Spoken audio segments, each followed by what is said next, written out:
Hey Sim fans, Crystal back with my Sims 4 Random Legacy Challenge, and of course we're on Generation 6, which is Cassandra. Last episode was kind of the premiere of her generation, if you will, of her taking over. A lot of stuff has happened over this past week. Reese passed away of old age. Jamie has aged into an elder. She's actually still in bed. Which is ironic because Jamie and Brooke, being twins, were the same age, but Brooke, being pregnant 5 times, has made her significantly younger since aging stops when you're pregnant. So yeah, Jamie is an elder. Brooke also had a birthday, I believe. Let's see. No, that was a while ago. Brooklyn. I keep calling her Brooke. Brooklyn. She'll be an elder in 9 days. She's had a promotion or 2.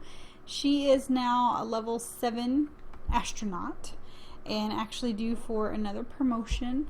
Reese had done pretty well in his job also. I think he was like a level 5 or 6, and he had published many books. But of course, with his death, he's no longer receiving those royalties. Now his books are still around. There's some floating on the bookshelf that the kids can still kind of read and enjoy, which is kind of a neat thing about being a writer when you're playing a random legacy or a legacy challenge, because then the books, stay. But Brooklyn's doing really well in her career, and we're still going to honor her stuff. We keep it up until she passes, and that would be her miscellaneous fun is to visit a community lot. So we'll be doing that today. Maybe a restaurant together, since the dine out has been out now. So yeah. Other than that, she's completed everything, in her generation. I'm just kind of keeping up with her until she passes. Cassandra, of course, rolled to not have a job but to be a collector. And so what I did is I did have her go around and collect, and I haven't sold anything yet because I wanted to do that once I recorded. We're going to breed some frogs and things. Let's do the eggplant whirl frog. Why not? Can we breed any more? I think it kind of freezes you from breeding any of them once you breed one, yeah. So this is all the stuff she's collected through the week. So we're gonna sell it and make some money, except for maybe the frogs. I don't know. She has 2 sunflowers. And maybe we'll go ahead and sell the frogs. Well, I don't know. I'm torn. Surfer eggplant frog, spotted dirt frog, leaf frog. What frog? Hypno frog. Okay. And of course sunflower frog. I might hang on to the frogs and keep breeding those. She got a goldfish. What is this? She's got 2 alcarons. Not worth a whole lot. Oh, I forgot. I can do it this way. Sell to the museum. You get more money that way. Oops. Totally forgot you could do that.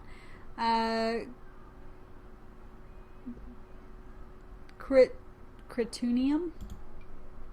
So you can sell it to the museum. Jet. She got a My Sims trophy. I think we do have to just, kind of sell those regular, because it's not like a gem or a crystal or anything. She got a couple of those. Some more. Oh no, this is hematite. Okay. It looks like the jet. She's got 2 literalite. It's pretty. It's a pretty pink color. A turquoise. That's just her medicine. This is a fossilized what's it? And a prehistoric bird.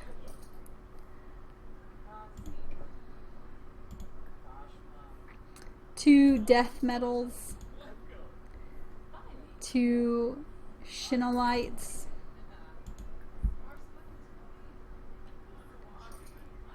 A perfectly preserved mustache.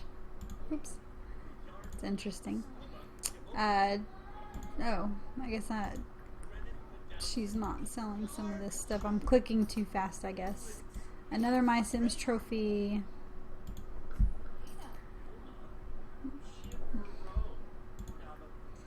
Okay, now we're just left with some time capsules and a whole bunch of frogs. So let's open the time capsules, which is usually My Sim trophies, which they don't bring in a lot of money. They bring in some. But, you know, part of her miscellaneous, no, her generational goal is to complete a collection.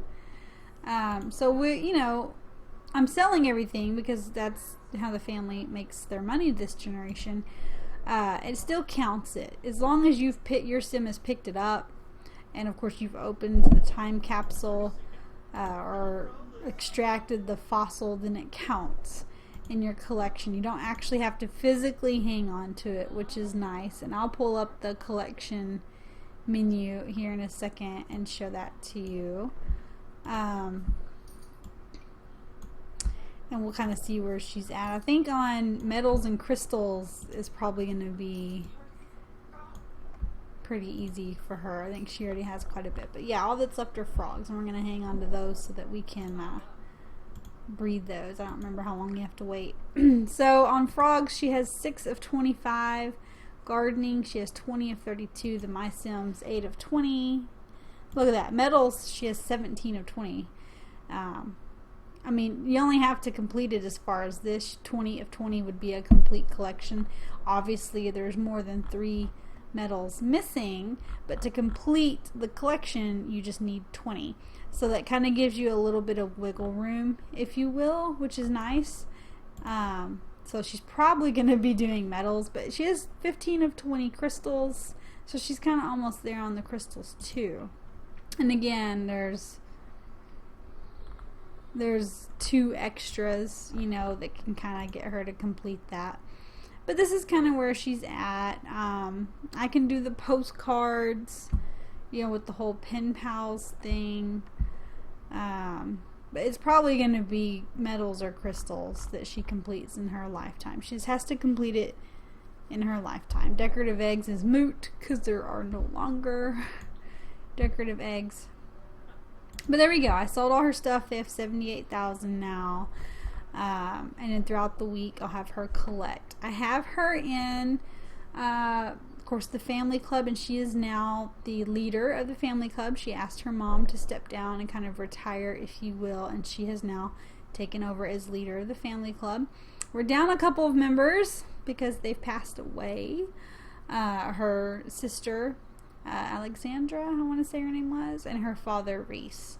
So, and then of course this is the whole family as of right now because Brooklyn's brother, no, Brooklyn didn't have a brother. Her father, Emerson, whoever, they're all deceased. This is all that's left of the family. And of course she's in the garden gnomes because it gets her to garden, which is part of, you know, it's one of the collections, and it also gets her fishing, which is one of the collections, and looking for frogs, which is also a collection. So that helps with her collecting. Plus I made her the leader of the garden gnomes. We actually asked the old, whoever it was, to step down. I don't remember who the leader was, but we asked him to step down and we took over, mainly because I wanted to change it where they would meet at any park.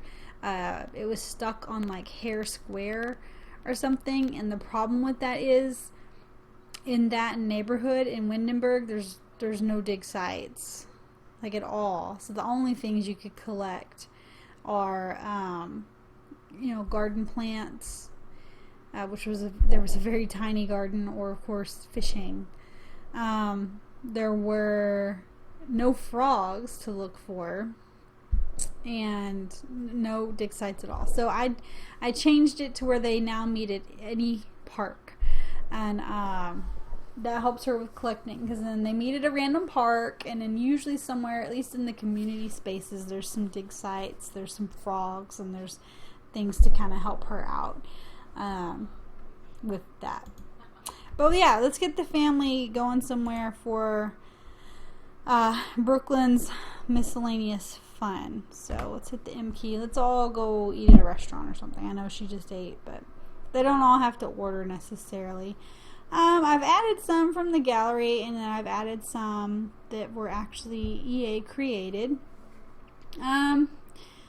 Surely y'all have seen the EA created ones by now, so maybe we'll go to one that I've gotten off the gallery. Let's see what I've added, because sometimes it's hard to remember what I've added. I guess I only added the ones in Newcrest, huh? Okay, well then that narrows it down. The only one that's not EA created in Newcrest is this one, Restaurante Fiore. LeBlanc, it didn't come with the pack. You have to download it at maxiscreator_01, but it's EA created. This one is in the library. This one's in the library. Yeah. So I guess we're going to Restaurant Fiore. And we want the family to go together. Let's all have a big family dinner out. There's 2 ways to get a table. You can check in with the host station and they can assign you a table, or if you want a specific table, you can click on the table and request that table, which is usually what I do with a large party. If I've got a couple Sims just going on a date, I'll check in at the hostess station and let them seat us. But if it's a large party, I prefer to select the table. Otherwise, sometimes your party gets split up because the host, and they should probably fix this where the hosts are a little smarter on their routing, but they're not, and sometimes your party gets split up between a couple of tables, which is not any fun because then you can't sit together. Other than that, I haven't had any problems with the new pack, and I've really enjoyed. I've also, in another personal game, owned a restaurant, and I got it up to 4 stars, and it was running pretty good, and I could have gotten it to 5, but I've got so much going on with keeping up with the LPs and stuff that I scrubbed it, but it was fun. This restaurant I have not been to yet. I downloaded it from the gallery. Like I said, it's called Restaurant Fiore. Does it tell me who it's by? Probably not. Huh, let me see. No, I'd have to actually go into my gallery, I guess, to do that. But I'm guessing it's Italian by the name. Has a lot of outdoor seating, which is great since it doesn't really, the weather never changes. But we have quite a big party, so I'm going to request this really big table here that's kind of up front. But it's really nice. It's very pretty. Nice big kitchen. Looks like they've got just the one chef, so service might be kind of slow. Upstairs is empty. Well, that's odd. It's just empty. I guess the builder wants you to kind of just do whatever you want with that. Restrooms over here, sitting area, and then of course your outdoor patio, which too bad they didn't have a big table on the patio. Here, I'll put up the walls. The outside's very cute. It's like kind of like several buildings put together, and it's this nice little rounded corner. Oh, let me put the roofs up too. But they did a really good job.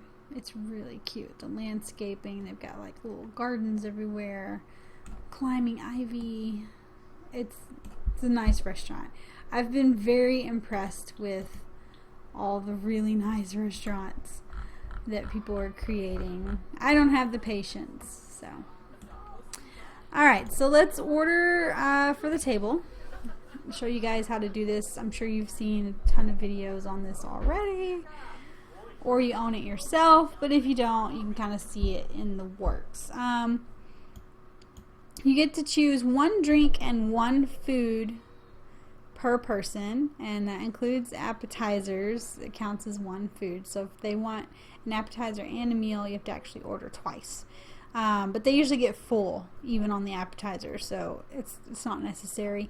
The appetizers just, if your sim wants a smaller portion, Chef's choices are usually really good. This one is the cream cola, the cheesy bread for the appetizer, and a baked potato for the entree. But I'm going to get everybody something different. For Brooklyn, let's get her the Chef's Choice cream cola. And let's see, for everyone else, let's do a sour punch for Jamie. I want everyone to have something different. We'll do a fruit punch for Cassandra. We'll do a root beer float. That's fun. For, I can't believe I can't remember his name. Anyway. That's horrible. And then these are the twins. We'll do a sparkling apple juice. And a fizzy fruity drink. Because, you know, it's non-alcoholic. There's no wine here. It's strange. It's supposed to be like a Italian restaurant. So who would want a smaller portion? Let's say Cassandra, since she's young, will probably just want like a Caesar salad or something. So see, her food and drink are done. And everyone else is probably going to want a meal. And we'll give Brooklyn the baked potato. She's going to go Chef's Choice all the way. Let's do... There's some nice roast chicken. That's a nice meal. Let's give that to Jamie. Let's do gumbo. No, for you. Oh, you can do it for 2. That's nice. But I want everyone to have something different. Steak and salmon. Oh, or we can do a dessert. Is there a dessert here? Fruit cobbler, vanilla ice cream, vanilla cupcake. Maybe we'll just have him do a fruit cobbler. Maybe he doesn't feel like an actual meal today. That way we've got a dessert in the mix. So that's it. You choose one drink, one food per person, and then you just have to wait for it to be cooked and delivered. And since there's quite a few tables and only one cook, it might take it a good minute before they get their food. That's the only downside to all these gorgeous restaurants on the gallery. Okay, it's not the only downside. There's a couple. One being that there's too many tables and not enough chef stations. If you're gonna have more, seriously, I've run a restaurant now up to 4 stars, and if you're gonna have more than I would say 5 tables, 4 or 5 tables, you really need a second chef station. And just in this room alone, like, wow, there's 8 tables just here, and that's not counting the ones on the patio. So service is going to be slow here, which kind of stinks. And then another thing I noticed, when people put restaurants in the gallery, they don't up the staff's abilities before they upload it. They'll select this great menu, but then their chef will be bottom rung and can't cook most of it, and so it'll come out burnt or just foul in some way. They also won't update, upgrade or however train the host, and they'll be very inadequate. And same thing with the wait staff, and they'll drop and spill things on you, which on some things, if you upload, that could be fun and quirky, like if you're uploading like a little diner or something. But if you're uploading a fancy restaurant with experimental food or food that is more difficult to prepare, take the time to train your chef, and either one, just hire someone who knows what they're doing. Play the game for a while, or you can hire someone with more experience. If you just start a fresh copy of your game, then no one's going to have experience. Hire with experience if you can, and then if you can't, if you're the manager, you can click on an employee and say manage employee, and then pay for training. And then I think after like 3 or 4 times, there's 3 tiers of training. After 3 or 4 times at each level, you can get on nicer training, and it increases their skill. And then in my 4-star restaurant, one of my chefs was maxed out. It took a while to get enough perk points to get a second chef. And they were about halfway when I scrubbed the game. Both, all 3 of my waiters, 3's the max. One was maxed out, the other 2 were halfway, and my host was maxed out. So I had a really good staff. Oh, look, they got their food. I had a really good thing going. But yeah, we met our 3-hour requirement like forever ago. There's their family meal, all sitting together, very nice, enjoying their wide array of food. So I hope you're still enjoying the Random Legacy. Sorry, there was so much to fit into this episode. So much happened this last week. I'm going to have Cassandra collect some more, and I'll sell it next Saturday. If Brooklyn's still alive, which she should be, we'll come out to another venue. And even after Brooklyn passes, it means we're not going to just not travel anymore. It just, maybe one episode will be at the house and then one episode will go out or something like that. So thanks for watching. Leave me some comments down below. Hit the like button. Subscribe to my channel. It's free. Check out my other videos. Have fun playing Sims. You guys are awesome. And this is Crystal signing off until next time.